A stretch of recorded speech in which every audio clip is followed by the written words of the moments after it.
Na nevegane gledam pravzaprav podobno, kot bi gledal nase, še za časa,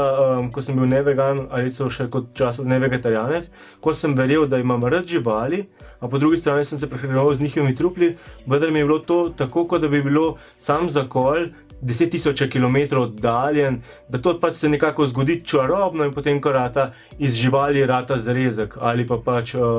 se pravi, mleko tudi od srečnih kravic ali pa jajčka od srečnih kokoši, in zato jih ne obsojam. Vendar pa pač jim poskušam dati informacije, poskušam tudi povedati, da sem tudi jaz bil enkrat na njihovi strani, da sem podobno razmišljal, vendar da se lahko sedaj odločijo za drugo pot. Tako da jih ne obsojam pravzaprav.